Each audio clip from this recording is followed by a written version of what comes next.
जय हिंद जय Bharat students, myself Praveen Kumar Prajapati from Praveen education group. मैं आपके लिए लेके आया हूँ ऑडियो बुक, जो एक क्लास 12th की बायोलॉजी की यानी जीव विज्ञान की, वो भी हिंदी में। और ये ऑडियो बुक आपकी नीट एग्ज़ाम और बोर्ड एग्ज़ाम में बहुत ही ज़्यादा मदद करने वाली है, क्योंकि मिनटों की गिनतियों में ही आप बड़ी तेज़ी से चैप्टर को रिवीजन कर सकते हैं। तो इसके लिए आपको बदले में कुछ नहीं करना होता है। हमेशा की तरह आप जानते हैं, आपको एक सब्सक्राइब करना है और साथ ही में मिनिमम 4 से 5 विद्यार्थियों को शेयर कर देना है, ताकि हमें मोटिवेशन मिलता रहे। और आपके लिए मोटिवेशन तो हम लेके ही आ रहे हैं। तो चलिए शुरू करते हैं अध्याय 10, जैव प्रौद्योगिकी एवं उसके उपयोग। चलिए, तुम पिछले अध्याय में जैव प्रौद्योगिकी के बारे में पढ़ चुके हो। उसमें मुख्यतः आनुवांशिक रूप से रूपांतरित सूक्ष्म जीवों, कवक, पौधों व जंतुओं का उपयोग करते हुए जैव, भैषजिक व जैविक पदार्थों का औद्योगिक स्तर पर उत्पादन किया जाता है। जैविक प्रौद्योगिकी का उपयोग चिकित्सा शास्त्र, निदान सूचक, कृषि में आनुवांशिकतः रूपांतरित फसलें, संसाधित खाद्य, जैव सुधार, अपशिष्ट प्रतिपादन व ऊर्जा उत्पादन में हो रहा है। जैव प्रौद्योगिकी के 3 विवेचनात्मक अनुसंधान क्षेत्र है। क, उन्नत जीवों जैसे सूक्ष्म जीवों या शुद्ध एंजाइम के रूप में सर्वोत्तम उत्प्रेरक का निर्माण करना। ख, उत्प्रेरक के कार्य हेतु अभियांत्रिकी द्वारा सर्वोत्तम परिस्थितियों का निर्माण करना। तथा ग, अनुप्रवाह प्रक्रमण तकनीक का प्रोटीन कार्बनिक यौगिक के शुद्धिकरण में उपयोग करना। अब हम पता लगाएंगे कि मनुष्य जैव प्रौद्योगिकी का उपयोग विशेष रूप से स्वास्थ्य व खाद्य उत्पादन के क्षेत्र में जीवन स्तर के सुधार में किस प्रकार से लगा हुआ है। 10.1 यानी 10.1 कृषि में जैव प्रौद्योगिकी का उपयोग। खाद्य उत्पादन में वृद्धि हेतु हम 3 संभावनाओं के बारे में सोच सकते हैं।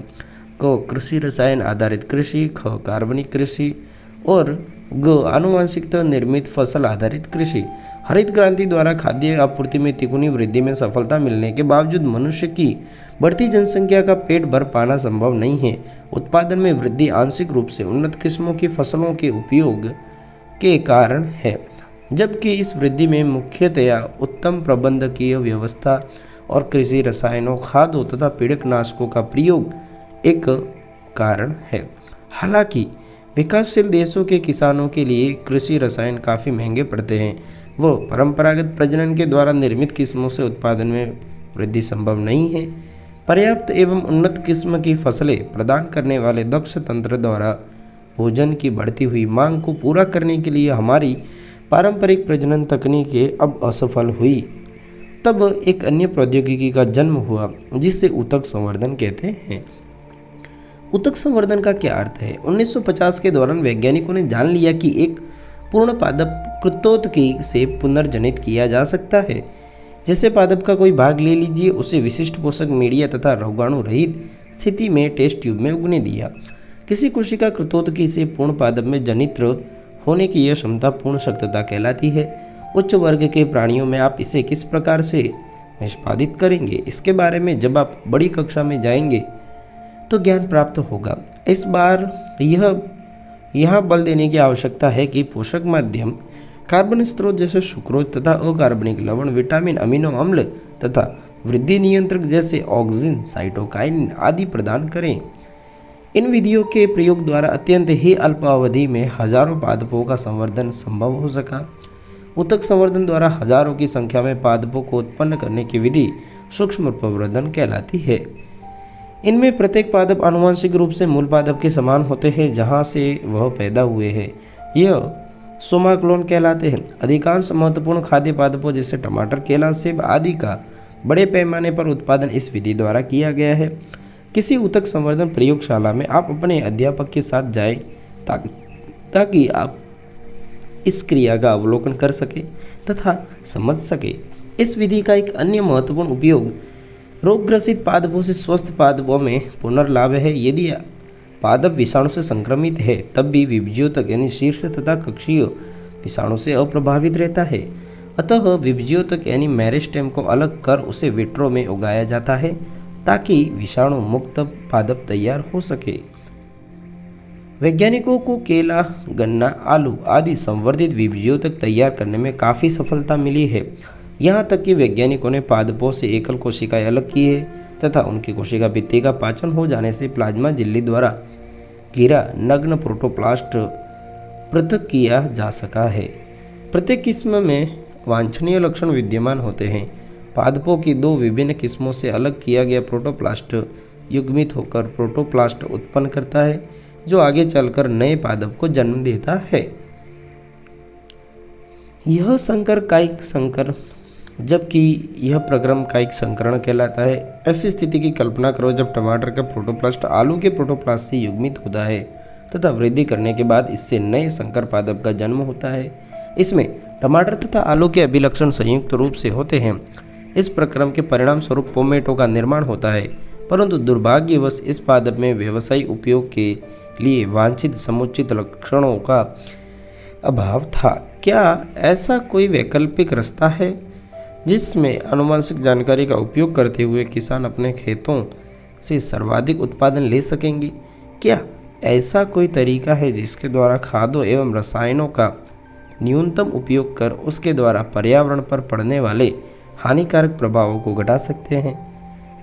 आनुवंशिकतः रूपांतरित फसलों का उपयोग ही इस समस्या का हल है।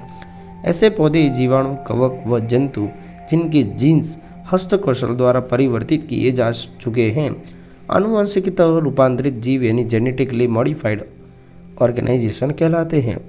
जीएमओ का व्यवहार स्थानांतरित जीन की प्रकृति, परपोषी पौधों, जंतुओं या जीवाणुओं की प्रकृति व खाद्य जाल पर निर्भर करता है। जीएम पौधों का उपयोग कई प्रकार से लाभदायक है।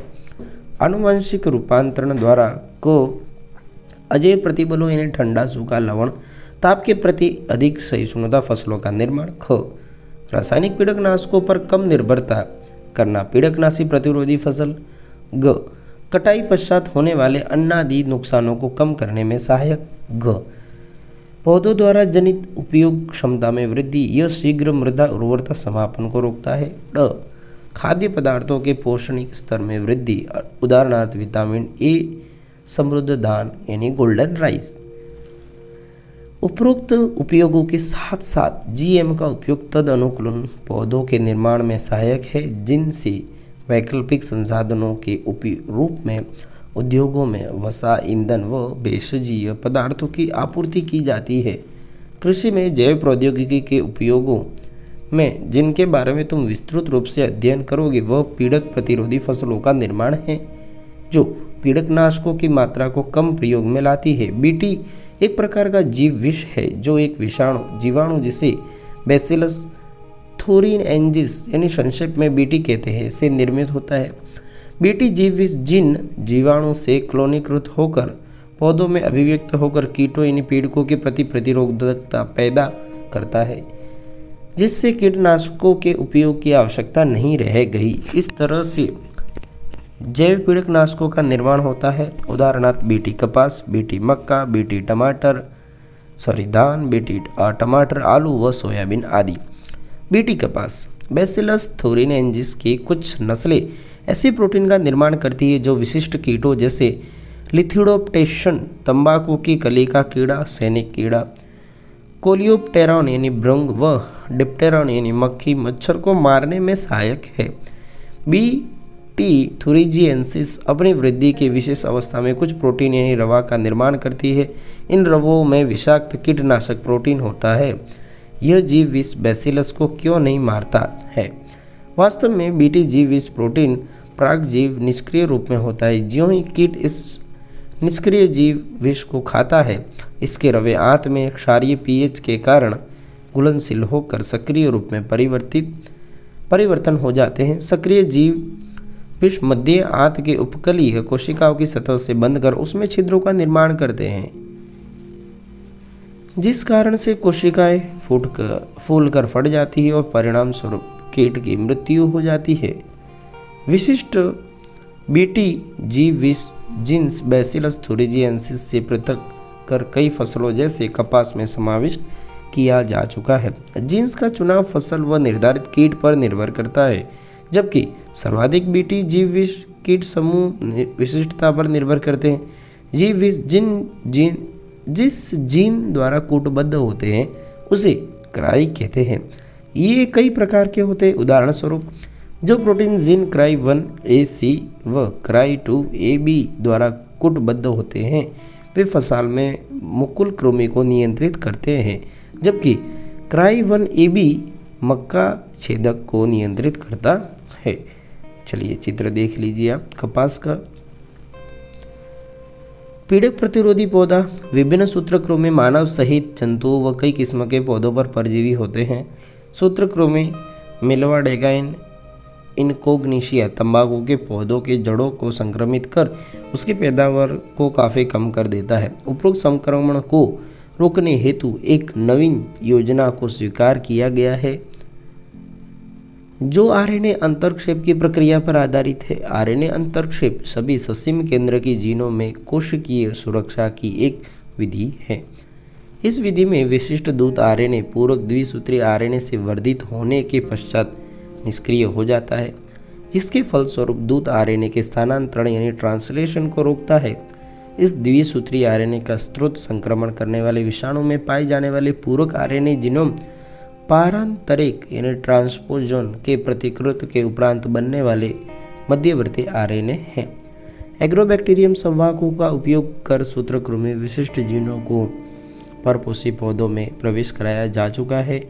चित्र 10.2 डीएनए का प्रवेश इस प्रकार कराया जाता है कि परपोषी कोशिकाओं में अर्थ यानी सेंस व प्रति अर्थ यानी एंटी सेंस आरएनए का निर्माण करता है। ये दोनों आरएनए एक दूसरे के पूरक होते हैं जो द्विसूत्री आरएनए का निर्माण करते हैं, जिससे आरएनए अंतरक्षेप प्रारंभ होता है और इसी कारण से सूत्रकृमि के विशिष्ट दूत आरएनए निष्क्रिय हो जाते हैं।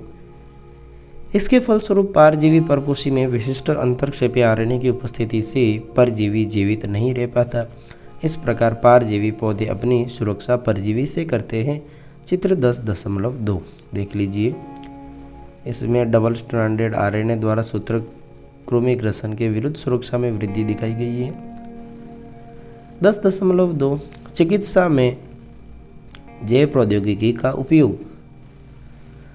पुनर्योगज डीएनए प्रौद्योगिकी विधियों का स्वास्थ्य सुरक्षा के क्षेत्र में अत्यधिक प्रभाव डाला गया है, क्योंकि इसके द्वारा उत्पन्न सुरक्षित व अत्यधिक प्रभावी चिकित्सीय औषधियों का उत्पादन अधिक मात्रा में संभव है। पुनर्योगज चिकित्सीय औषधियों का अवांछित प्रतिरक्षात्मक प्रभाव नहीं पड़ता है, जबकि ऐसा देखा गया है कि उपरोक्त उत्पाद जो अमानवीय स्रोतों से विलगित किए गए हैं वे अवांछित प्रतिरक्षात्मक प्रभाव डालते हैं। वर्तमान समय में लगभग 30 पुनर्योगज चिकित्सीय औषधियाँ विश्व में मनुष्य के प्रयोग हेतु स्वीकृत हो चुकी है। वर्तमान में इनमें से 12 भारत में विपणित हो रही है। 10.2.1 यानी 10.2.1 आनुवांशिकतः निर्मित इंसुलिन। वयस्कों में होने वाले मधुमेह का नियंत्रण निश्चित समय पर अंतराल पर इंसुलिन लेने से ही संभव है। मानव इंसुलिन पर्याप्त उपलब्ध न होने पर मधुमेह रोगी क्या करेंगे, उस पर विचार करने पर हम इस बात को स्वीकार करेंगे कि हमें अन्य जानवरों से इंसुलिन वियुक्त कर उपयोग में लाना होगा। क्या अन्य जंतुओं से वियुक्त इंसुलिन मानव शरीर में भी प्रभावी है और उसका मानव शरीर के प्रतिरक्षा अनुक्रिया पर कोई हानिकारक प्रभाव तो नहीं पड़ता है? तुम कल्पना करो कि यदि कोई जीवाणु मानव इंसुलिन बना सकता है तो निश्चय ही पूरी प्रक्रिया सरल हो जाएगी। तुम आसानी से ऐसे जीवाणु को अधिक मात्रा में विकसित करना चाहे अपनी आवश्यकता के अनुसार इंसुलिन बना सकते हो। सोचो, क्या इंसुलिन मधुमेही लोगों को मुख से दिया जा सकता है कि नहीं? क्यों? मधुमेह रोगियों द्वारा उपयोग में लाई जाने वाला इंसुलिन जानवरों व सूअरों को मारकर उनके अग्नाशय से निकाला जाता था। जानवरों द्वारा इंसुलिन से कुछ रोगियों में प्रत्युर्जा यानी एलर्जी या बाह्य प्रोटीन के प्रति दूसरी तरह की प्रतिक्रिया होने लगती थी। इंसुलिन 2 छोटी पॉलीपेप्टाइड श्रृंखलाओं का बना होता है, श्रृंखला ए एवं बी, जो आपस में डाइसल्फाइड बंधों द्वारा जुड़ी होती है। चित्र 10.3 देख लीजिए। चित्र 10.3 ये रहा, देख लीजिए। यहाँ पे प्राक इंसुलिन है और उसकी पॉलीपेप्टाइड चेन ए है और ये इंसुलिन है, ये चेन बी है, ठीक है। और स्वतंत्र पेप्टाइड सी है यहाँ पर। मानव सहित स्तनधारियों में इंसुलिन प्राक एंजाइम की तरह प्राक हार्मोन को पूर्ण परिपक्व व क्रियाशील हार्मोन बनने से पहले संसाधित होने की आवश्यकता होती है। संश्लेषित होता है जिसमें एक अतिरिक्त फैलाव होता है जिसे पेप्टाइड सी कहते हैं। यह सी पेप्टाइड परिपक्व इंसुलिन में नहीं होता जो परिपक्वता के दौरान इंसुलिन से अलग हो जाता है। आरडीएनए तकनीकियों का प्रयोग करते हुए इंसुलिन के उत्पादन में मुख्य चुनौती यह है कि इंसुलिन को एकत्रित कर परिपक्व रूप में तैयार किया जाए। 1983 में एली लिली नामक एक अमेरिकी कंपनी ने 2 डीएनए अनुक्रमों को तैयार किया जो मानव इंसुलिन की श्रृंखला ए और बी के अनुरूप होती है, जिससे ई कोलाई के प्लाज्मिड में प्रवेश कराकर इंसुलिन श्रृंखलाओं का उत्पादन किया। इन अलग अलग निर्मित श्रृंखलाओं ए और बी को निकालकर डाइसल्फाइड बंध बनाकर आपस में संयोजित कर मानव इंसुलिन का निर्माण किया गया। 10.2.2 जीन चिकित्सा। यदि एक व्यक्ति आनुवंशिक रोग के साथ पैदा हुआ है तो क्या इस रोग के उपचार हेतु कोई चिकित्सा व्यवस्था है? जीन चिकित्सा ऐसा ही एक प्रयास है। जीन चिकित्सा में उन विधियों का सहयोग लेते हैं जिनके द्वारा किसी बच्चे या भ्रूण में चिन्हित किए गए जीन दोषों का सुधार किया जाता है। उसमें रोग के उपचार हेतु जीनों को व्यक्ति की कोशिकाओं या ऊतकों में प्रवेश कराया जाता है। आनुवंशिक दोष वाले व्यक्ति कोशिकाओं के उपचार हेतु सामान्य जीन को व्यक्ति या भ्रूण में स्थानांतरित करते हैं जो निष्क्रिय जीन की क्षतिपूर्ति कर उसके कार्यों को संपन्न करते हैं। जीन चिकित्सा का पहल प्रयोग वर्ष 1990 में एक 4 वर्षीय लड़की में एडिनोसिन डीएमिनेज यानी एडीए की कमी को दूर करने के लिए किया गया था। यह एंजाइम प्रतिरक्षा तंत्र के कार्य के लिए अति आवश्यक होता है। उपरोक्त समस्या जो एंजाइम एडिनोसिन डीएमिनेज के लिए जिम्मेदार है, जो उसके लोप होने के कारण होता है। कुछ बच्चों में एडीए की कमी का उपचार अस्थि मज्जा के प्रत्यारोपण से होता है, जबकि दूसरों में एंजाइम प्रतिस्थापन चिकित्सा द्वारा उपचार किया जाता है, जिसमें सुई द्वारा रोगी को सक्रिय एडीए दिया जाता है। उपरोक्त दोनों विधियों में यह कमी है कि ये पूर्णतया रोगनाशक नहीं है।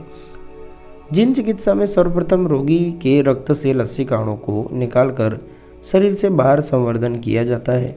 सक्रिय एडीए का सीडीएनए यानी पश्च विषाणु संवाहक का प्रयोग कर लसिकाओं में प्रवेश कराकर अंत में रोगी के शरीर में वापस कर दिया जाता है। ये कोशिकाएं मृतप्राय होती है, इसलिए आनुवंशिकतः निर्मित लसिकाणुओं को समय समय पर रोगी के शरीर से अलग करने की आवश्यकता होती है।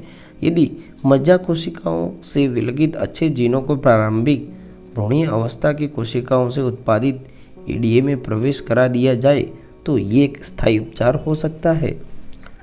10.2.3 आप आणविक निदान।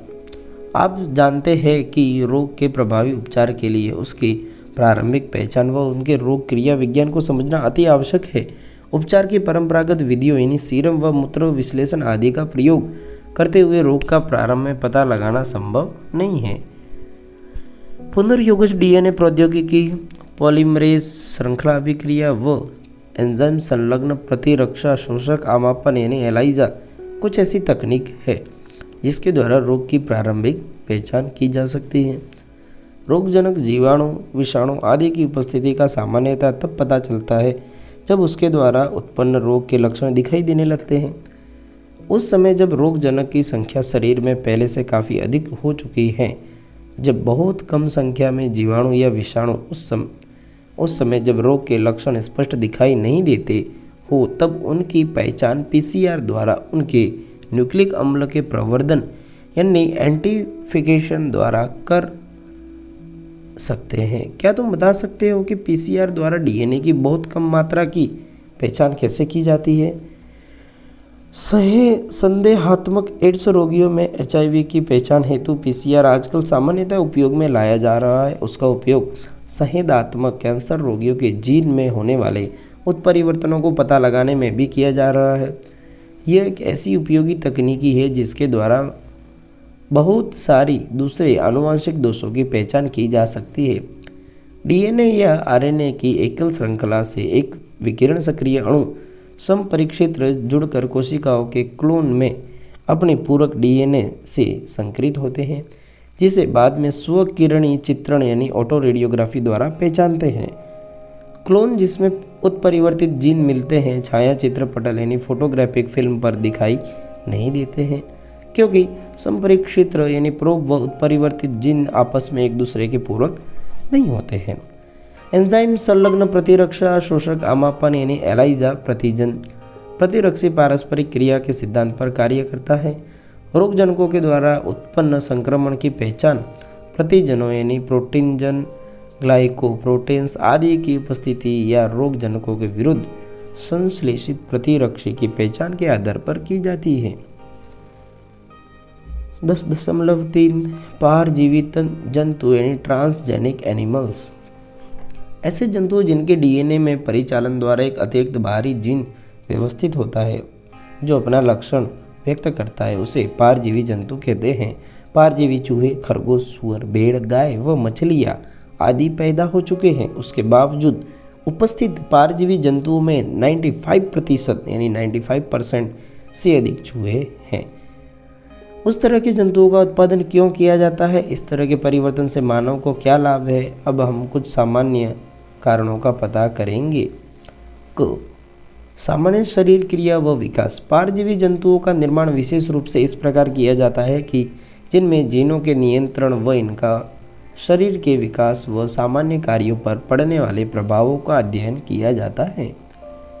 उदाहरणार्थ, विकास में भागीदार जटिल कारकों जैसे इंसुलिन की तरह विकास कारक का अध्ययन, दूसरी जाति यानी स्पीशीज के जीन्स को प्रवेश कराने के उपरांत उपरोक्त कारकों के निर्माण में होने वाले परिवर्तनों से होने वाले जैविक प्रभाव का अध्ययन तथा कारकों की शरीर में जैविक भूमिका के बारे में सूचना मिलती है।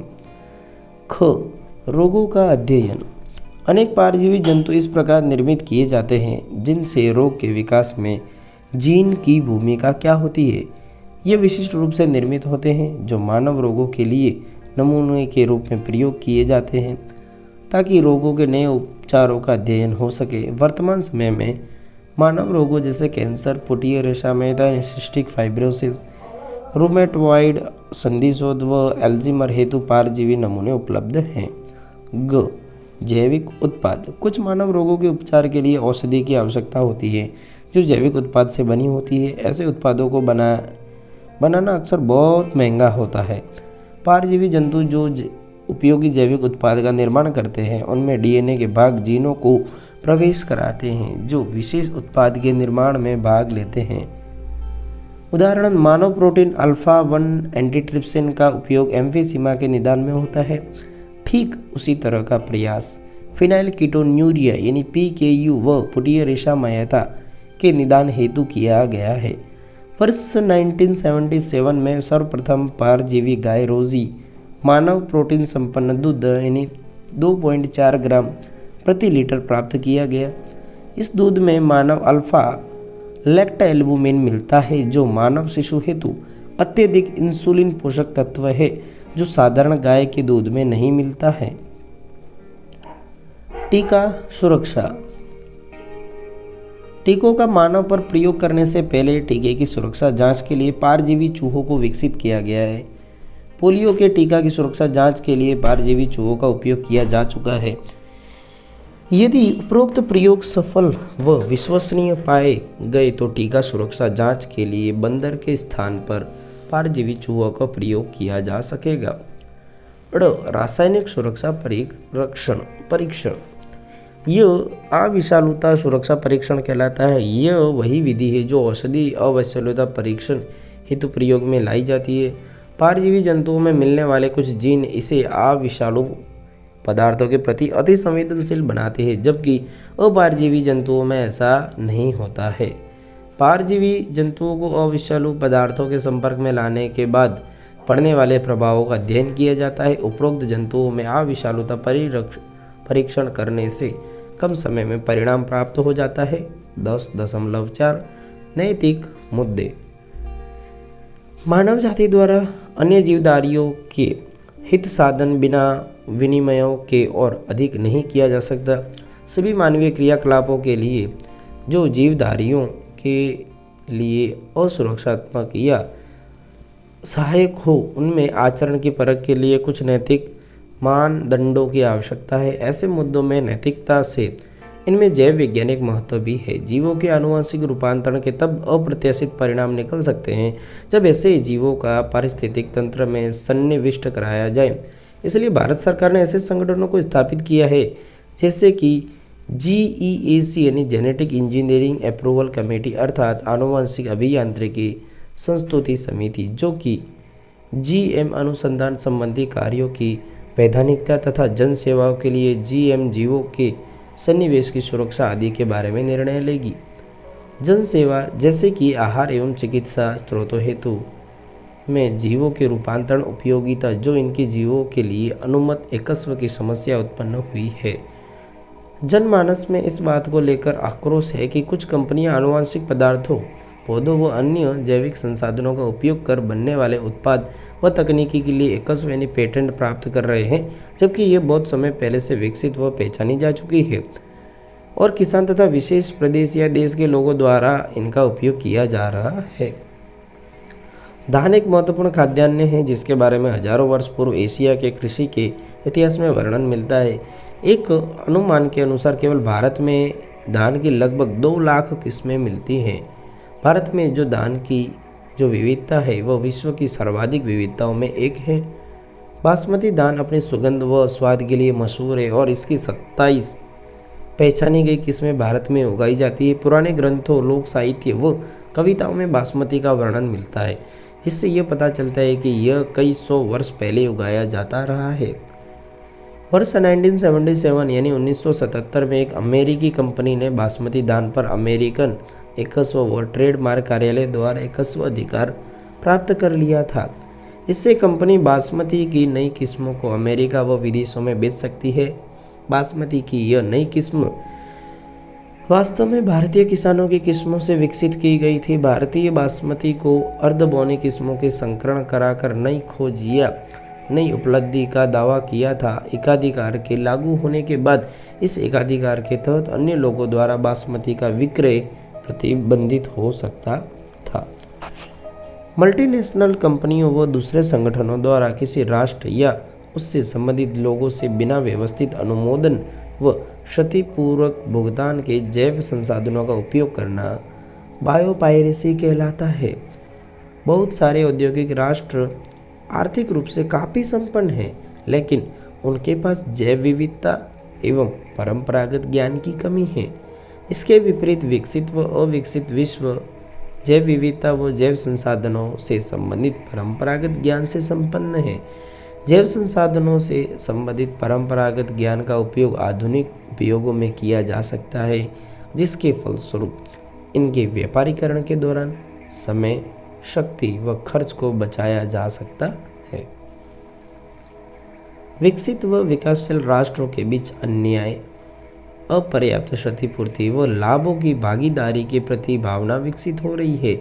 इसके कारण कुछ राष्ट्रों ने अपने जैव संसाधनों व परंपरागत ज्ञान का बिना पूर्व अनुमति के उपयोग कर प्रतिबंध के लिए नियमों को बना रहे हैं। भारतीय संसद ने हाल ही में भारतीय एकस्व बिल यानी इंडियन पेटेंट बिल में दूसरा संशोधन पारित किया है, जो ऐसे मुद्दों को ध्यानार्थ लेगा जिसके अंतर्गत एकस्व नियम संबंधी आपातकालिक प्रावधान तथा अनुसंधान एवं विकासीय प्रयास शामिल है। सारांश: सूक्ष्म जीवों, पौधों, जंतुओं व अनेक उपापचयी कार्यप्रणाली का उपयोग करते हुए जैव प्रौद्योगिकी द्वारा मनुष्य के लिए कई उपयोगी पदार्थों का निर्माण हो चुका है। ऊतक संवर्धन तथा कायिक संकरण की तकनीकों एवं पादपों के पत्ती संवर्धन से नई किस्में प्राप्त करने की विपुल संभावना है। पुनर्योगज डीएनए प्रौद्योगिकी ने ऐसे सूक्ष्म जीवों, पौधों व जंतुओं का निर्माण संभव कर दिया है जिनमें अभूतपूर्व क्षमता निहित है। आनुवंशिकता रूपांतरित जीवों का निर्माण एक या एक से अधिक जीन का एक जीव से दूसरे जीव में स्थानांतरण की प्राकृतिक विधि के अतिरिक्त पुनर्योगज डीएनए प्रौद्योगिकी का उपयोग करते हुए किया गया है।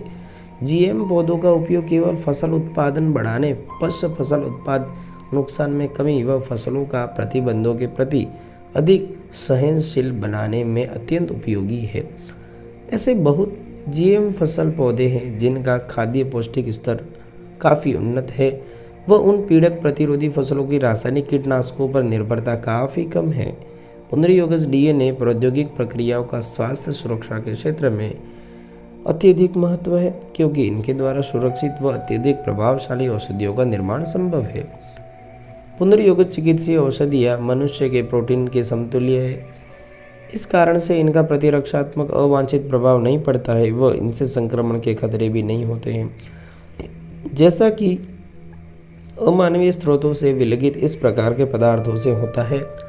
जीवाणु में रचित मानव इंसुलिन जो संरचनात्मक प्राकृतिक अणु से पूर्णतया समान होता है, पारजीवी जंतु मानव रोगों जैसे कैंसर, पुटी, रेशामयता, रूमेटॉयड संधिशोथ व एल्जीमर के लिए नमूने के रूप में उपयोग किए जाते हैं, जिससे हमें रोग के विकास में जीन की भूमिका को पता लगाने में सुविधा होती है। जीन चिकित्सा द्वारा खास तौर से आनुवंशिक रोगों को दूर करने के लिए व्यक्ति विशेष की कोशिकाओं व ऊतकों में जीन को प्रवेश कराते हैं। इसके कारण खराब उत्परिवर्तित विकल्पी के स्थान पर सक्रिय विकल्पी या जीन टारगेटिंग के द्वारा उपचार होता है, जिनमें जीन प्रवर्धन शामिल है। विषाणु जो अपने परपोषी पर आक्रमण कर अपने विभाजन चक्र के लिए अपना आनुवंशिक पदार्थ परपोषी की कोशिकाओं में प्रवेश करता है, इसे संवाहक के रूप में प्रयोग कर स्वस्थ जीन या नए जीन के भाग को स्थानांतरित किया जा सकता है। सूक्ष्म जीवों, पौधों व जंतुओं के व्यवहार के प्रति वर्तमान दिलचस्पी ने गंभीर नैतिक प्रश्न खड़े कर दिए हैं। भारत सरकार ने इस दिशा में कुछ ठोस कदम उठाए हैं। विद्यार्थी मित्रों, हमने पूरा अध्याय, पूरा का पूरा चैप्टर और साथ में सारांश भी पढ़ लिया है। चलिए एक बार हम उनके चित्रों यानी जो भी यहाँ पे ड्राइंग दी है उनको एक बार देख लेते हैं, क्योंकि एनसीईआरटी की ड्राइंग हमेशा से इम्पोर्टेंट रही है हमारे लिए। चलिए तो सबसे पहले देखेंगे ये वाला चित्र। ये है इंसुलिन का। किसका है? इंसुलिन। इसमें आप देख सकते हैं यहाँ पर क्या क्या दिखाया है। प्राक इंसुलिन है और उसमें 2 अलग अलग पॉलीपेप्टाइड की चेन दी है, ठीक है, श्रृंखला। और उसमें ये जो श्रृंखला है इंसुलिन की है, उसके बाद ये बी पेप्टाइड की है। पहले ये ए पेप्टाइड हुआ करता था और बाद में बी बन गया। क्या था? पहले ए था और बाद में बी बन गया, अलग हुआ तब। उससे पहले ये प्राक इंसुलिन था और बाद में इंसुलिन बन गया और ये सी पेप्टाइड हो गया। चलिए चलते हैं अगले चित्र की ओर। ये जो चित्र दिया है ये किसका है? पोषी-पादप जनित डबल स्ट्रैंडेड आरएनए द्वारा सूत्रकृमि ग्रसन के विरुद्ध सुरक्षा में वृद्धि। 2 चित्र दिए। प्रारूपिक नियंत्रित मूल पादप मूल्य और 5 दिनों तक जानबूझकर सूत्रकृमि द्वारा परजीवी पादपों की जड़ों का संक्रमण तथा साथ ही नवीन विधि द्वारा सुरक्षा। देख लीजिए ये चित्र 10.2। बढ़ते हैं आगे 10.1। मैं चित्र दिखा रहा हूँ, तब तक आप चैनल को सब्सक्राइब कर लीजिए और कुछ नहीं तो एक कमेंट तो कर ही सकते हैं। मेरी इस मेहनत के बदले में आप मुझे कमेंट कीजिए और कुछ विद्यार्थी तो शेयर कर दीजिए। चित्र 10.1 में आप देखेंगे कपास है और उसमें अ और ब लिखा है। अ में क्या है? गोलक शलभ कृमि द्वारा नष्ट व बी पूर्णतया परिपक्व कपास गोलक, मतलब एक कपास है पूरी तरीके से विकसित है और एक है जो यहाँ से छेद किया गया यानी नष्ट किया गया हुआ है। चलिए ये तो बड़ा ही इम्पोर्टेंट चैप्टर है और हमने यहाँ पर ख़त्म कर लिया है। तो मिलते हैं हम अगली ऑडियो बुक में। और इसके साथ ही आपको कुछ नहीं करना है विद्यार्थी मित्रों। यहाँ पर ध्यान देने वाली बात ये है कि मैं आपको जो कहना चाहता हूँ, यहाँ पर हम लोगों ने कक्षा 8वीं 9वीं 10वीं के लिए गणित, 11वीं के लिए फिजिक्स, केमिस्ट्री, बायोलॉजी यानी जीव विज्ञान, भौतिक विज्ञान, रसायन विज्ञान, इन सभी विषयों के लिए भी मेहनत की है। आप उनका भी कंटेंट एक बार देख सकते हैं, आपको पसंद ज़रूर आएगा। मिलते हैं अगली ऑडियो बुक में।